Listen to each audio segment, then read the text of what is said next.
para quem está compartilhando esse vídeo. E como tanto o Altemar falou, quanto a Lília falou, eu sei que estão aqui pessoas que estão comprometidas com essa causa. E a gente sabe que não são muitas, né? Infelizmente. E nós precisamos, enquanto influenciadores, transformar essa realidade. Influenciar pessoas a também se conscientizar desse assunto, também combater e enfrentar o abuso sexual. Então, nós vamos dar início à nossa palestra. Vou esperar ele colocar o slide. Isso. Agora eu tenho um controle aqui.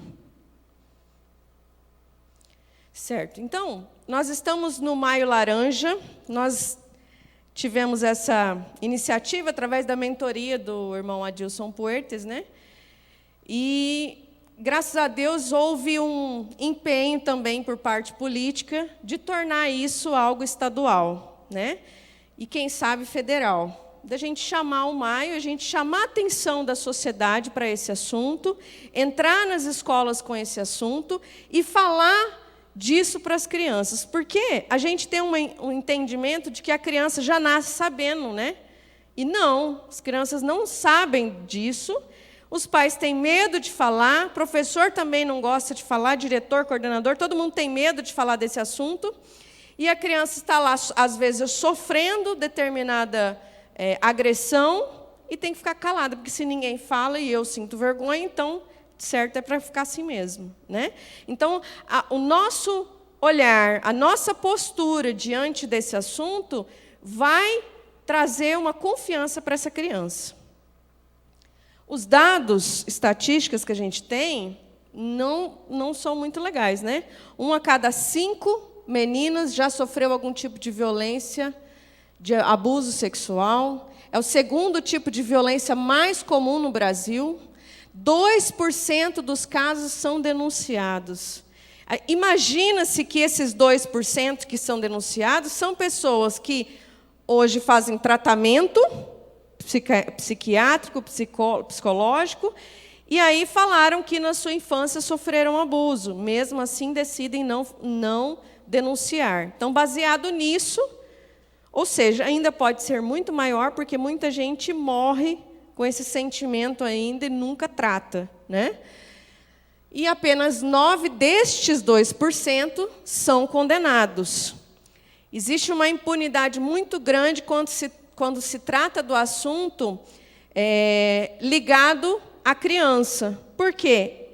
Porque adultos já têm essa mania de achar que criança mente, criança está inventando, onde já se viu, alguém falou para ela está inventando, então não é verdade. E aí, se há uma pessoa que tem muito poder, com certeza vai provar que ela é limpa e que a criança é que inventou, né?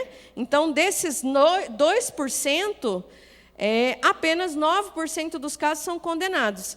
E esse dia a gente ouviu uma pessoa que fez um trabalho lá no presídio, falou que a porcentagem dos que cumprem também é muito pequena, infelizmente. Então, essa realidade precisa ser mudada, né? Infelizmente, é uma realidade nossa, não só de Campo Grande, de todo o nosso país. Também converso com outros missionários que trabalham em outros países e tem lugares que é ainda mais degradante, é algo até descarado, só que ninguém faz nada para mudar.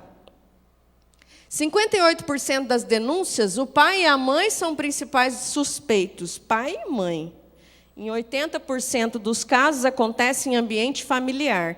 Nesse ambiente familiar, a juíza Cat Brau passou para nós uma estatística que, em primeiro lugar, padrasto, segundo lugar, pai, tio, primos, pessoas do convívio familiar. Aí entra o vizinho, entra, né, babá, entra várias pessoas, empregados, pessoas que trabalham, mas, em primeiro lugar, são as pessoas da família, né? É muito triste isso. E aí, por isso, adquire sua maior gravidade e frequência. A cada 8 minutos, uma criança é abusada no Brasil, segundo a Secretaria de Direitos. O que é abuso? Como que a gente define abuso? A palavra abuso, ela justamente tem a ver com essa questão de poder de uma pessoa que tem poder sobre a outra e se aproveita disso para obter favores, satisfação dessa pessoa e, claro, não daquela criança, não daquele menor. Também é o caso de assédio sexual, né, que usa do poder para ameaçar, para chantagear e obter satisfação. E geralmente é pautado numa relação de confiança entre a criança, confundindo cuidado e violência. Isso é muito grave, porque para a criança muda, ela já não sabe o que é ser pai, ela já não sabe o que é ser mãe. Por quê? Pai faz isso, mãe faz isso. Se é um tio e ele conta, se é um primo, ele vai falar, é aceitável. É aceitável. Então, confunde a cabeça da criança, ela não sabe mais o que é autoridade, não sabe a linha da violência também. Pela nossa lei brasileira, ter conjunção carnal ou praticar outro ato libidinoso com o menor de 14 anos, com ou sem consentimento, é considerado estupro de vulnerável. Passar a mão é estupro de vulnerável. Fazer a criança assistir relações sexuais é considerado estupro de vulnerável. Infelizmente, as pessoas não se atentam de que isso pode ser tão grave para a formação da identidade de uma pessoa. Então, também na Constituição, né, no nossas leis, ela diz assim, que a satisfação de lascívia é crime, a satisfação de lascívia mediante a presença de criança ou adolescente. Então, assistir um ato sexual, a criança assistir um ato sexual, seja na TV, numa revista, ou seja numa presencial mesmo, né? A gente estava dando palestra essa semana, uma criança falou para nós que os pais, os maiores da casa, tinham relação na frente da criança, na maior naturalidade. Isso é crime. Exploração sexual, outro tipo de crime, né? Exploração sexual infantil. Utilização de crianças e adolescentes para fins sexuais mediada por lucro, objetos de valor ou outros elementos. Pode até ser vantagem, pode ser um emprego, pode ser a liberação de um Bolsa Família, né? Pode ser um cargo importante. E aí permite que essa criança seja explorada sexualmente. E, às vezes, a gente vê os documentários do Nordeste, por exemplo, às vezes vende a criança para poder alimentar os outros 6. Então, vende a mais velha, e essa mais velha ela vai fazer isso consciente de que ela está indo ajudar a família a se alimentar, porque ela também, de certo, já passava fome. Então, e isso é um crime que acontece muito no nosso país e a gente nem fica sabendo. Por quê? Envolve muitas questões de autoridades, né, de pessoas que estão envolvidas nesse ciclo vicioso, nessa violência, nessa degradação tão grave contra crianças, meninas e meninos. A prostituição, no caso, pela lei brasileira, ela só é permitida, uma pessoa pode, né, se vender só a partir dos 18. Antes disso, é considerado crime. E tráfico de pessoas para fins de prostituição ou exploração sexual, favorecimento da prostituição. Você sabe que lá no Projeto Nova, como a gente assiste várias garotas de programa, e quando você vai conversar com elas, você perguntar para elas assim, você foi vítima do tráfico? Elas vão falar, não. Mas, no atendimento, entendendo a história delas, a gente percebe que, na verdade, sim, foram vítimas do tráfico por muito tempo, inclusive na adolescência. Porque o fato de eu pegar você, levar para uma outra cidade, um outro estado ou um outro país, é considerado tráfico. Tirar vantagens do corpo daquela pessoa, o fato de eu levar ela e ter alguma vantagem nisso, receber algum dinheiro, é considerado tráfico. Muitas não sabem que foram vítimas do tráfico, inclusive. Porque é disfarçado de uma coisa bonita, de uma vantagem que ela vai ter, vai ganhar muito dinheiro, vai ter muita gente rica lá. Ó, você vai lá, você vai fazer programa, você vai namorar com gente rica, eles vão te dar muito dinheiro, eles vão te encher de coisas, de joias, de coisas gostosas, você vai comer, você vai dormir nos melhores hotéis, tudo conversa fiada. Chega lá, ela vira escrava. Vira escrava. E ela nem percebe, quando ela vê, ela está enredada nisso. E mulheres que vão para outro país também. Né? A gente tem casos muitos casos no nosso país, não sei se você sabe, mas a cada 100 brasileiras traficadas, apenas uma é resgatada. Uma. E, às vezes, elas vão, dentro do projeto, a gente ouviu relatos. E ela falou assim, teve meninas que foram comigo que eu nunca mais vi, eu tenho certeza que morreu. Ela falou, eu tive sorte, porque talvez Deus me protegeu, por isso que eu estou viva. E é muito maquiado, sabe? E na adolescência acontece e muito. Quem são os autores? Essa é uma pergunta que sempre me fazem em entrevista, né? Quem que são os autores? O abusador tem cara? Aí fala assim, o pedófilo. Vamos conversar sobre isso agora. 90% dos abusadores são homens. Eu acredito que tenha bastante mulheres envolvidas também, que às vezes não aparecem na estatística, mais mulheres, né? Tem histórico de violência na infância. Sabe por que eu estou dizendo, desculpa explicar essa questão dos 90%? Porque, às vezes, a mãe ela não pratica o ato sexual, mas ela é negligente, ela permite, então ela acaba sendo tão abusadora quanto. Ela entra na exploração sexual, né? Aqui a gente está falando só do ato em si. Então, tem histórico de violência na infância, por quê? Porque acredita que não está fazendo mal, aquilo ali é natural, todo mundo apanha. Nas escolas, uma coisa que chocou a gente dando palestra para as crianças, todas falavam que gostava de bater, gostava de apanhar. O menino chegou a falar que gostava de apanhar. Quase todas as turmas tinham pessoas que, quando eu perguntava, alguém gosta de apanhar? Levantava a mão. Se torna até prazeroso fazer o quê? Apanha tanto, né? Então, são pessoas que confundem violência. Ela nem sabe que aquilo ali faz mal para outra pessoa. São pessoas que têm vidas sociais. Não é a pessoa que tem na testa assim, ó, abusador. Eu pego menores e faço deles o que eu quiser. Não. São pessoas que têm trabalho, que estudam, né? Que se vestem bem, talvez, que têm carro, que têm dinheiro. E acabam sendo pessoas acima de qualquer suspeita, né? Pode ser qualquer pessoa. E tem um sistema de crença baseado nos mitos culturais sobre masculinidade. O que é isso? Estava de shortinho curto, né? Flávia estava entregando um panfleto na rua aqui, na 13, sobre a nossa campanha. E, é verdade, tem que falar isso para as meninas mesmo. Porque, olha, vem de shortinho curto, né? Gente, shortinho curto não é aval para estupro. Shortinho curto não quer dizer que a menina precisa ser violentada, porque é violência. É violência. Menor de 14 anos é estupro de vulnerável, qualquer ato libidinoso.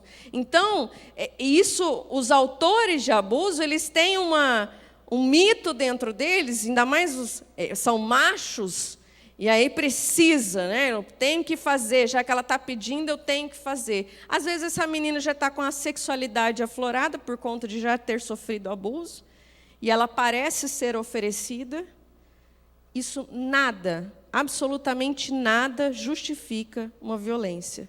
Isso a gente precisa ajudar a mudar esse entendimento de que uma pessoa, porque está assim ou assado, merece ser estuprada ou violentada, ou que seja passar a mão.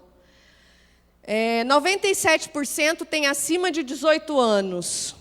Dificilmente reconhecem que precisam de ajuda. Claro, ele acredita que ele só está fazendo bem, não está fazendo nada demais. Ele está apenas passando a mão, está fazendo carinho. E aí convence a menina, ou o menino, inclusive, que ele tem que fazer. Claro, como não? Todo mundo faz, com certeza, talvez até fizeram com eles. Isso é uma pergunta também que me fazem, né? Todo abusador foi abusado? Não necessariamente. Ele pode ter tido histórico de violência, mas não necessariamente ter sofrido abuso. Tá? Com intervenção, 50% pode deixar de abusar. Raros casos que deixa espontaneamente, nunca mais fez sem nenhum tipo de intervenção, né? E uma coisa importante também da gente tomar cuidado de não falar, nós não temos que combater a pedofilia. Pedofilia é uma parafilia, né? Que é estudada na psicologia, uma doença, e ela tem que ser tratada como doença. Pedofilia não é crime. O crime é o ato de estuprar uma criança. Pedofilia, no caso, o termo pedofilia, ele é uma doença de uma pessoa que ela só consegue ficar excitada, sentir prazer, tendo relação com criança, ou vendo crianças. Tem pedófilos que basta para ele ver e ele já fica excitado. E isso é uma doença. Não está aqui, mas diz que é mais ou menos uns 20% dos casos de abuso que são praticados por pedófilos, o resto não. Então, quando é errado falar, temos que combater a pedofilia, não é só a pedofilia que a gente tem que combater, não. A pedofilia é uma doença, a pedofilia tem que ser tratada. Mas quem que levanta a mão e fala, eu tenho pedofilia, eu preciso de tratamento? Raros casos, como disse ali, né? Raros casos que assumem que têm esse problema e vão procurar ajuda e são tratados e se submetem a esse tratamento. Muitos casos são cometidos por pessoas que não possuem esse transtorno, que caracteriza que o crime não é a pedofilia, mas a atitude de abusar e explorar uma criança. As causas podem ser diversas, né? Cada abusador tem sua criatividade, infelizmente. E elas têm crenças de permissão, de que não está fazendo nada de errado, que aquilo é permitido, que ele pode fazer aquilo ali, que não tem nada de errado estar fazendo esse tipo de ato. Negação de dano, né? Que não está fazendo mal para a criança facilitou, ela pediu. O autor do abuso tem crenças justificadas. Então, ele não tem a noção de que aquilo é violência, de que aquilo é algo que vai causar tanto mal para aquela criança. Às vezes é num banho, às vezes é cuidando, ajudando a cuidar da criança. Às vezes para punir também, né? Está de castigo, então vai ter que fazer isso, fica quieta, né? Infelizmente. É uma doença, né, gente? Estatuto da Criança e do Adolescente diz que é dever de quem? Cuidar dos direitos da criança e do adolescente, da família, da sociedade e do Estado. Então, não é dever só do pai e da mãe, porque às vezes você vê que aquela criança está sofrendo violência pela própria família, e aí tem gente que tem medo de interferir. Nós, enquanto sociedade, temos que interferir, temos que falar, porque essa criança talvez só tenha você ali para socorrer ela. E, às vezes, a gente fecha os olhos para isso. Agora, vamos falar sobre os sinais característicos, né? O primeiro são sequelas físicas, marcas, dores. Uma criança que aparece com marcas nas suas partes íntimas, ela precisa ser investigada, sem causar um transtorno para essa criança, com muito cuidado, com muito zelo, pergunta o que aconteceu, né? Tem várias situações que podem ser que geram marcas. Pode ser um problema, vamos supor, um problema de intestino. Então, precisa ser investigado com calma. É bom levar ao médico. Se ela está com marcas físicas, é bom levar ao médico, porque o médico ele vai saber se aquilo foi um problema de saúde, se foi um ferimento causado por alguma outra violência, tá? Então, doenças sexualmente transmissíveis, acho que aí, né, quando entra em doença sexualmente transmissível, muito possivelmente tenha, sim, né, tenha sofrido abuso. Mudanças emocionais bruscas, depressão, sentimentos de culpa, dificuldade de ligação afetiva e amorosa, sexualização exacerbada. Essa sexualização exacerbada é que a gente acaba estigmatizando a menina como oferecida e vagabunda, piriguete. Olha o tamanho dessa menina, já é piriguete.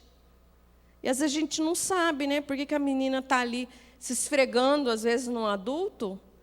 Talvez é porque alguém já se esfregou nela. Ela não tem noção do que é aquilo ali. Fizeram com ela, ou ela viu alguém fazendo, achou que o valor da identidade dela estava ligado a isso, então ela passa a fazer isso. Né? Muitas meninas, por conta dessa cultura que a gente tem em nosso país, de que meninas têm que andar bonita, têm que rebolar, têm que andar com short bonito, o corpo tem valor, acaba que elas têm atitudes sexualizadas demais para a idade, e isso também pode significar abuso. Isso pode significar que ela viu algo ou participou de alguma coisa extremamente abusiva.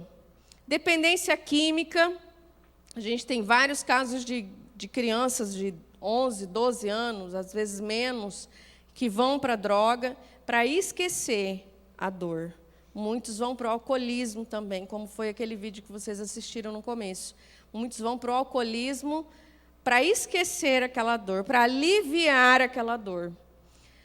Autoestima fragilizada. Então, se sente menor que os outros, sujo, se sente incapaz de estudar, de passar no vestibular, de fazer uma faculdade, de fazer uma simples prova, de fazer uma simples entrevista de emprego, tem dificuldade, porque se sente menor do que os outros, né?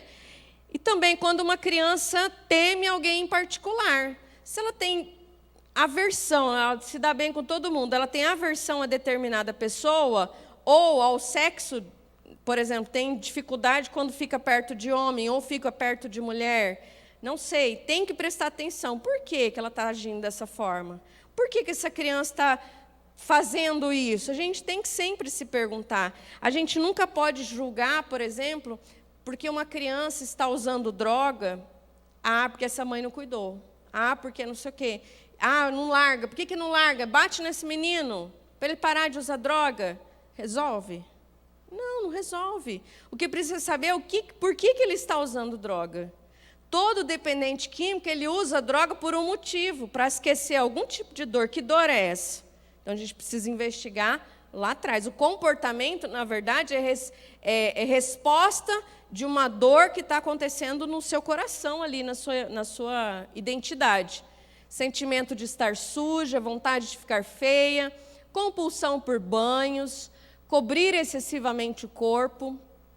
A gente teve casos também de pegar já a menina com 2 calças, tentando se proteger do abusador que estava dentro da própria casa. Mas cobre o corpo. Tem meninas que querem ficar masculinas. Já ouvi também gente que fala assim, eu prefiro ser homem, porque é mais seguro ser homem do que ser mulher. Porque se eu for mulher, eles vão olhar para mim e vão querer me violentar. Então, eu prefiro não ser mulher, eu prefiro ser homem. Né? Então, o corpo dessa criança acaba se tornando um peso tão grande para ela que ela se sente feia, suja, quer se esconder, se encolhe, não gosta de colocar roupa mais, mais feminina. Por quê? Porque acha que vai chamar atenção. Então, se esconde completamente. Alteração nos controles de materiais fecais, né? O problema no esfíncter. Condutas autoagressivas, que é a automutilação, que, infelizmente, tem atingido muitas crianças e adolescentes nas escolas também, que é essa questão de se cortar. Né? E o se cortar, a gente também não deve olhar com julgamentos, a gente precisa olhar com amor para essa criança, para esse adolescente, porque o se cortar é uma forma de se punir. Toda pessoa que se corta, sim, ela sente dor. Não é legal, né? A gente, às vezes, corta o dedo com papel no escritório, sente dor. Você acha que essa pessoa que se corta não sente dor? Sente muita dor. Mas ela acha que ela merece sentir aquela dor. Tamanha angústia que ela tem no seu interior, que ela acha que aquela dor, de alguma forma, vai pagar por aquilo que ela sente. De alguma forma, vai aliviar aquilo que ela sente. alteração no controle de... já falei. E condutas autoagressivas. Também tem casos de criança que se queima, né? Se machuca, se dá soco. Fatos que impedem os adultos de denunciar. Por que só 2% denunciam? Se ela é uma criança e eu falo para ela que ela pode denunciar, mas vem a família e fala que não. Né? Quem está inventando isso é a escola. Por que faz isso? Então, um dos fatos é a manutenção da relação conjugal, o fato de querer manter a família. Lá no projeto temos uma menina que, aos 14 anos, ela falou para a mãe, chegou a falar no conselho tutelar, talvez na polícia, pediu ajuda e falou que o padrasto estava abusando dela. E diante do juiz, a mãe preferiu o padrasto. Essa menina foi morar na rua. Por quê? A mãe precisava manter a relação conjugal a qualquer custo. Também tenho casos lá de mãe que, na mesma hora, mandou o cara embora. Na mesma hora. Então, mas muitas preferem não acreditar, achar que a criança está mentindo. Só um pouquinho.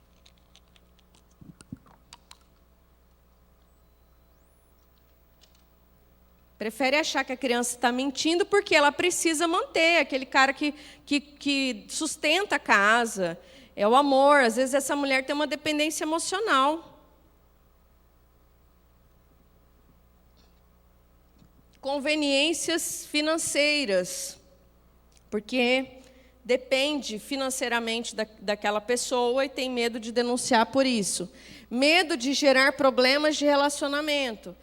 Vai causar um caos, né? Adolescentes, às vezes, que vêm lá, e teve vários casos já que a gente atendeu, e às vezes elas preferem não denunciar porque tem medo de causar um caos. A família já está... Né? Uma família que acontece esse tipo de situação já não é uma família muito saudável. Então, aí ela falando disso, fazendo a denúncia, ela acha que ela vai trazer mais problema para a família. Então, às vezes, os adultos preferem calar e esconder a situação. Olha só alguns casos famosos, né, de abuso. A Xuxa, apresentadora, diz: nós achamos que somos culpados. Eu sempre achei que estava fazendo alguma coisa, ou era minha roupa, ou era o que eu fazia, que chamava atenção. Então, ao invés de falar para as pessoas, eu tinha vergonha. Me calava, me sentia mal, me sentia suja, me sentia errada. E se eu não tivesse uma mãe, se eu não tivesse o amor da minha mãe, eu teria ido embora. Porque o medo de você ter aquelas sensações de novo, passar por tudo isso é muito grande. Só que eu não falei para minha mãe, eu não tinha essa coragem de falar. E a maioria das crianças e dos adolescentes passa por isso. A Xuxa, ela sofreu abuso pelo pai, né, por muitos anos. E contou isso abertamente, por isso que a gente está usando aqui o testemunho dela, porque ela contou isso abertamente. E, com certeza, deve ter sofrido muitas consequências disso que a gente não fica sabendo, né? Uma outra pessoa, a Cláudia Gimenez, ela diz que ela era menina, morava na Tijuca, e um senhor bulinava. Ele comprava muitos chocolates e me convidava para entrar na casa dele. Na época, não contou para a família, porque o agressor era um homem muito respeitado por seu pai. Né? Então, sempre tem convivência com a família. E a Cláudia Gimenez, é interessante que ela se tornou homossexual, né? Ela era lésbica, tinha um casamento homossexual, e depois de um tempo, ela tratou essa questão da sexualidade e deixou a homossexualidade e foi para a heterossexualidade, né? E escolheu um rapaz lá e está bem, porque ela entendeu que muitos traumas que aconteceram na vida dela a levaram a acreditar que ela preferia mulher. E ela fala isso numa revista, publicamente, né? Não é minha conclusão, uma conclusão dela, que ela fala numa das revistas, que ela achava que ela não tinha condições de ter um relacionamento heterossexual por conta de tudo que aconteceu na vida dela. Ela teve outros traumas também, né? A Ofra, né, apresentadora norte-americana, ela conta, né, para esse David momentos sombrios de sua história. A série de violências sofridas quando criança inclui o estupro consumado aos 9 anos. Qualquer que tenha sofrido abuso verbal ou físico passará grande parte da sua vida reconstruindo sua autoestima. Eu achei legal esses depoimentos porque todos eles mostram como que o abuso destrói a identidade da pessoa. Ele destrói quem a pessoa é. O Axl Rose, né, cantor do Guns, batizado por Axl Rose, a biografia fala dos abusos que o vocalista sofria pelo próprio pai durante a infância. E atribui isso ao comportamento explosivo, muitas vezes injustificado, do roqueiro. Então, olha lá, ele se tornou uma pessoa solitária e centralizadora. O Axl, ele é famoso por ter muitas situações mesmo agressivas que ele cometeu e talvez tenha sofrido isso calado. Parece que o pai dele, além disso, era muito violento, né? Ele abusava com violência e talvez tenha gerado muita ira no coração dele, né? Muita raiva. Essa é de uma menina do projeto.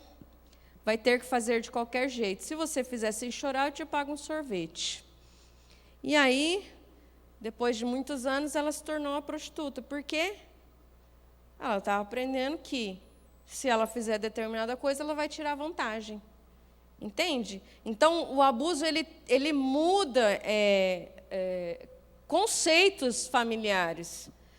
As consequências na vida adulta são dependência de drogas, né?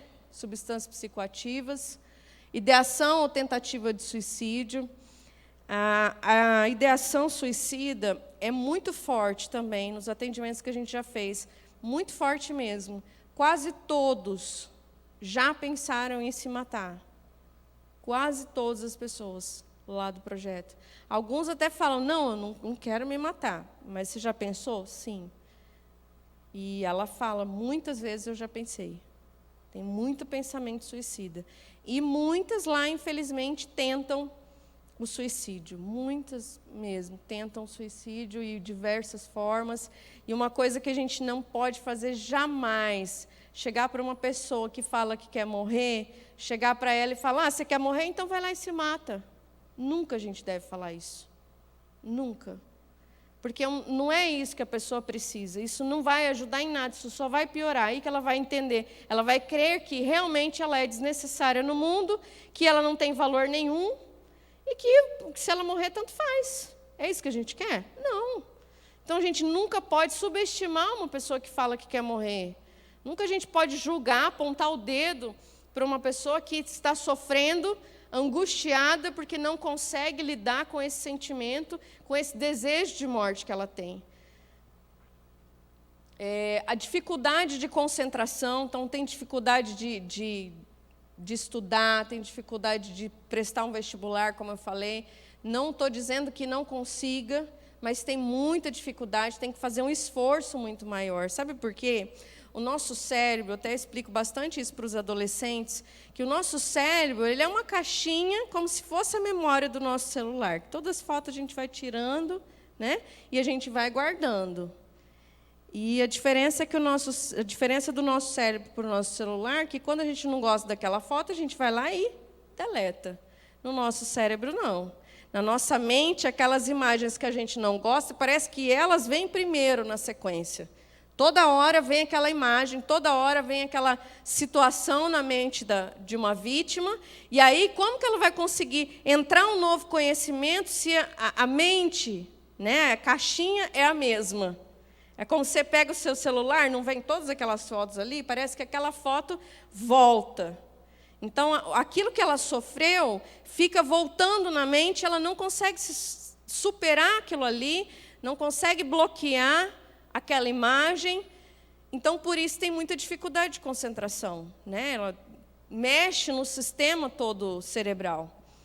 Dificuldade de relacionamento social, porque quando tem um abusador que era de sua confiança, ela não vai confiar em mais ninguém. Porque todo mundo que se aproximar dela, que quiser dar alguma coisa, quiser oferecer alguma coisa, vai querer uma coisa em troca, não é? Então, ela tem dificuldade de relacionamento social, profissional, afetivo também. Então, é solitário, isolado, mesmo que tenha família. Por quê? Porque se isola. Precisa se isolar, porque ele não quer falar daquela dor. Dói demais e é muito vergonhoso. Não quer falar, ninguém pode saber. Então, o que ele prefere fazer? Se isolar, se esconder. Então, quase não fala da vida.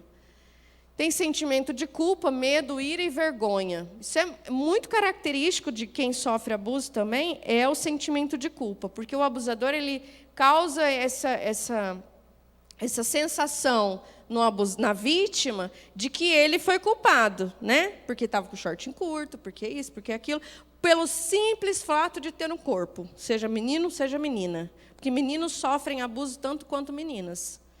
Isso é um mito de que só as meninas são abusadas. Não é verdade. Muitos meninos são.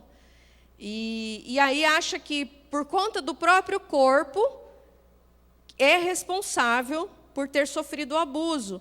Ou qualquer tipo de coisa. Você viu a Xuxa falando, né?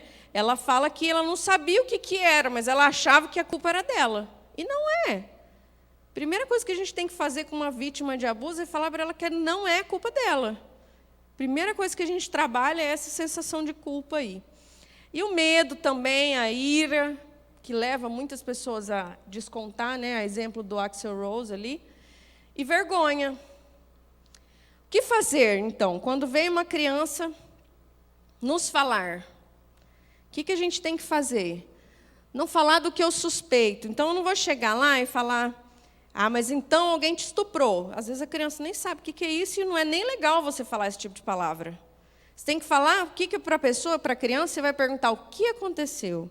Por que você está triste? Eu estou percebendo que você está muito isolado das outras crianças. Aconteceu alguma coisa? E aí deixa a criança falar. Tenta insistir no sentido de perguntar e não de sugerir, que é difícil, que às vezes a gente fica, como pai, como mãe, às vezes fica ansioso, querendo saber a resposta, com medo de ter sido aquela situação e acaba dando ideias que não são legais e que às vezes nem é isso. Não, foi tal coisa, então. Então foi o cara lá da esquina? O que ele prefere acreditar? Minha mãe nunca vai acreditar que foi meu pai, então eu vou falar que foi o cara lá da esquina. Entende? E pode até entrar numa denúncia, inclusive, com esse cara lá da esquina, porque a mãe deu ideia que era o cara da esquina, ela preferiu, é menos doloroso do que falar que foi o pai dela, ou o tio, ou o irmão, ou o primo, não sei. Então, a gente não pode falar das nossas hipóteses, a gente tem que ouvir a criança, esperar ela falar e contar daquilo que ela falou. E tem que acreditar nela, né? Falar do que é concreto, não de hipótese. Então, do que a gente pode falar? Ela está triste, então vamos falar por que ela está triste. Está se sentindo suja. Por que você está se sentindo suja? Quando isso começou? Então, fala daquilo que é concreto. Observação no relacionamento com família. Dialogar sem achismo. Então, por exemplo, se há uma família do seu convívio, né? E essa criança está ali, então você vai conversar com a família, perceber como que é o relacionamento do pai, da mãe, né? A Vanessa, no final, vai falar um pouquinho melhor sobre essa questão dos pais, do tratamento. Se forem confirmados os indícios, procurar o conselho tutelar. Existe também um mito de que o conselho tutelar, acontece muito isso nas famílias, que vai tirar a criança e vai levar para o abrigo imediatamente. Não é. O conselho tutelar ele existe para ir lá na casa dessa família, entender o que está acontecendo, leva a criança lá para fazer uma avaliação psicológica, eles vão avaliar se essa criança realmente está sofrendo maus tratos, o que está acontecendo. Se o abusador for da casa, aí vai conversar com essa mãe. Se estiver ainda sob risco de abuso, aí sim ele vai ser encaminhado para um abrigo. Antes eu tinha muito medo, mas hoje eu penso assim, talvez seja até melhor essa criança aí. Para ela vai ser horrível, com certeza, mas é melhor do que ela continuar debaixo de abuso.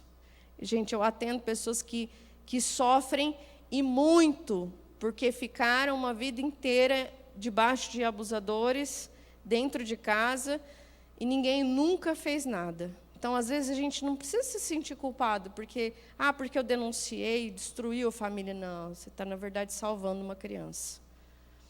Nosso desafio é transformar o ciclo de violência e agressividade num ciclo de afetividade.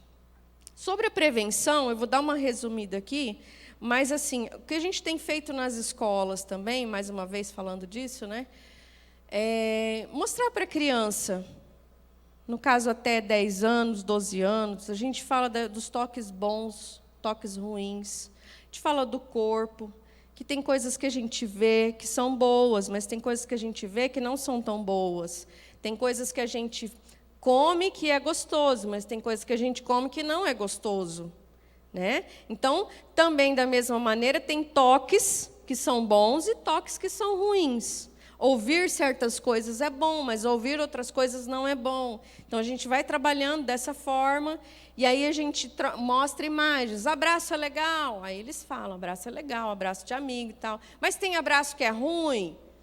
Aí eles falam que sim, a gente tem as imagens lá, né, do material, e aí mostra um abraço de uma pessoa esmagando a criança, beijando, e às vezes a criança não gosta daquele abraço, e a gente fala, olha, quando você não gosta do abraço daquela pessoa, não tem problema você falar que não gosta, que você não quer um abraço. A criança tem direito de dizer que não quer um abraço. E a gente, como pai, não tem que ficar forçando assim, menino, vai lá e abraça fulano, abraça, abraça, abraça, você tem que abraçar, falta de educação. E às vezes aquela pessoa tem sido opressora na vida dessa criança. E a gente não tem que obrigar nenhuma criança a beijar e abraçar quem a gente quiser. Se a criança não quer dar esse abraço, ela tem direito de dizer não, né?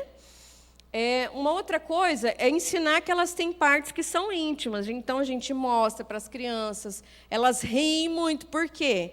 Ninguém nunca fala essas coisas lá, né? O que as meninas têm? Né? Desculpa falar isso aqui, né? Mas o que as meninas têm? Vagina. Todas as meninas têm vagina? Todas as meninas.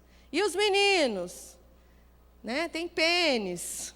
Todos os meninos têm pênis? Aí eles ficam morrendo de vergonha, né? Gente, mas é uma parte do corpo que todo mundo tem. Aí eu falo, ó, a tia também tem, o tio ali também tem. É normal, todo mundo tem. Para que serve isso? Então, a gente vai trabalhando. Essas partes, elas são íntimas, né? A gente vai falando isso para a criança. Quem que pode pegar nessa parte? Aí eles falam, só ela. Então, só ela pode pegar. É dela. Você precisa de alguém para tomar banho, fulana? Não. Falei, então, lá só você vai pegar. Se um dia você precisar ir no médico, estiver doente, e essa parte estiver precisando ser examinada, você pode mostrar. Mas aquela parte lá não é para você mostrar para ninguém. Então, a gente vai trabalhando nesse sentido, de que a gente não pode mostrar, nem deixar receber um toque nas nossas partes íntimas, nem permitir que o outro faça, nem tocar no outro. Então, a gente trabalha essa questão do respeito com as crianças, o respeito a si mesmo, né, no seu corpo, e o corpo do outro. Que as crianças, que as pessoas devem se respeitar, que a privacidade é algo importante. Aí, pronto, né? Quando a gente fala de privacidade, professora, eu já vi fulano pelado. Professora, não sei o quê. Né? Então, por quê? Isso e é uma coisa agressiva. Eu lembro que essa semana eu perguntei para as crianças o que é ruim de ver. Sabe o que uma criança falou? É ruim de ver pessoas se beijando. Era 7 anos a criança. E é ruim para uma criança ver pessoas se beijando. Quem dirá fazendo outra coisa? Né? Então, para eles é agressivo e a gente precisa respeitar essa privacidade deles. A gente não tem que ficar se trocando, adulto que tem mania de se trocar na frente da criança. Às vezes não é legal para ela. Né? Gera um trauma. Né? Na psicanálise a gente estuda muito isso, dessa inveja. Né? Não, é diferente, não quero ver. Eles têm um medo, uma vergonha muito grande. E a gente precisa falar para eles que a privacidade deles é importante. Não obrigar uma criança a trocar de roupa na frente do outro se ela tem vergonha. A gente não deve fazer isso. Uma coisa também que a gente fala, tem um slide lá que mostra um menininho pelado brincando na piscina. Aí todo mundo cai na gargalhada. As crianças riem até meia hora até para segurar a onda, para elas pararem de rir. Né? Elas acham engraçado o gurizinho pelado lá brincando. Ele falou assim, mas ele está brincando com o pai. Falei, beleza, mas e se alguém tira foto desse menininho pelado? Falei, imagina que é a sua foto de você pelado. Ele, não. Né? É ruim. E muitos pais, muitas mães, muitas tias, tios, não sei, acaba tirando foto dessa criança pelada, vai para a internet. Também falamos muito disso. Foto de partes íntimas expostas é muito grave. E não deve ser tirado foto, muito menos colocar na internet. Uma vez que a gente coloca na internet, ninguém mais tem domínio. Ninguém mais. Isso vai parar na mão de hackers e de pessoas que a gente não faz nem ideia.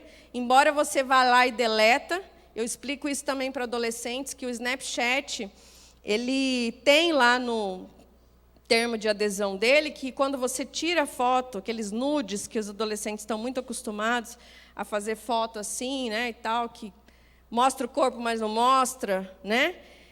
E acaba fazendo nudes, e aí falam lá que fica só por 24 horas. Fica só por 24 horas para você e para os seus amigos, mas o Snapchat guarda e está escrito lá que eles ficam sob domínio dessa imagem e eles usam da maneira que ele quiser. Aí os meninos ficam assim, né? Que medo.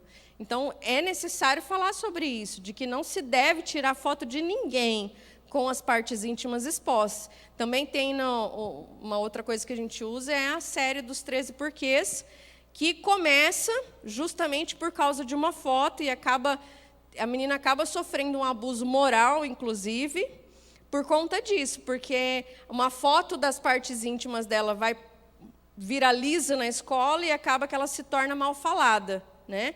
Então, parece uma brincadeira boba de criança, ou às vezes de um adulto com uma criança, mas pode ser destruidora.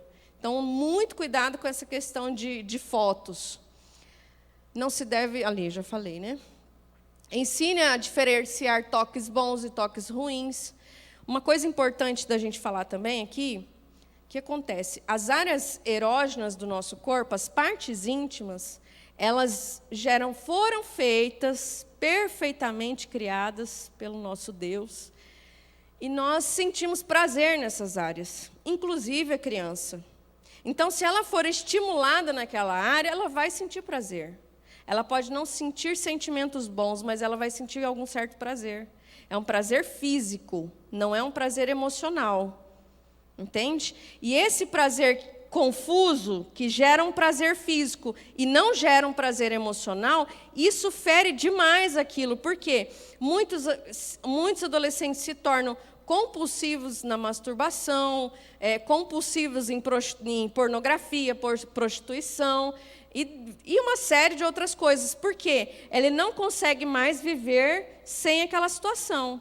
Uma menina que a gente assiste lá, uma mulher, ela falou assim, eu não conseguia entender por quê. Mesmo eu sentindo nojo da prostituição, eu voltava, quando eu via, eu estava lá de novo. Por quê? O corpo pede. A pornografia, os vícios sexuais são piores do que a cocaína. Sabe por quê? Cocaína é algo químico. Química você tira do corpo. Imagem, sensações, você não tira. Infelizmente, não tira. E elas são altamente destruidoras, muito mais do que a própria cocaína ou heroína ou qualquer outro tipo de droga. Porque ela destrói a identidade, ela destrói a intelectualidade dessa pessoa. Uma pessoa que vai ter muita dificuldade se ela não tiver intervenção. Claro, tem cura, viu, gente? Tem cura. Tem tratamento, há esperança. Não está tudo perdido, mas a gente precisa ficar muito atento a isso, né? Toques bons e de amor não precisam ser escondidos. Imagens com censura podem fazer muito mal à sua mente. Eu falo bastante também sobre isso para as crianças, porque eu pergunto, vocês sabem por que tem censura nos filmes? Ninguém sabe responder. Ninguém sabe responder isso. Por que tem censura nos filmes? Talvez você também, adulto, nunca parou para pensar. Por que tem censura nos filmes? Porque crianças, adolescentes, eles estão em desenvolvimento. E a sua psique também está em desenvolvimento. Então, ver determinadas cenas vai alterar o desenvolvimento desse cérebro. Então, não é porque um adulto chato que colocou lá que criança não pode ver. Eu falo isso para eles. Não, isso vai afetar a sua intelectualidade. Aí eu falo assim, sabe, quase que você pode ficar burro se você ficar fazendo assim. Sério, né? Mas porque vai afetar a intelectualidade, vai ficar com dificuldade de concentração, ele pode se tornar compulsivo, né? Ficar vendo imagens de violência, ficar vendo imagens de sexo explícito, de uso de droga, pode instigar, dar uma necessidade de ver, de usar. Então, aquelas imagens ali é porque o cérebro de uma criança e de um adolescente é altamente vulnerável, altamente influenciável, e tudo aquilo que recebe nessa época pode se tornar algo destruidor ao longo do tempo. Se acontecer alguma coisa, a culpa não é dela, e que a pessoa que comete algo desse tipo deve ser punida. Crianças e adolescentes têm direitos garantidos, então são pessoas que têm direito e que precisam ser protegidas. Acho que acabou.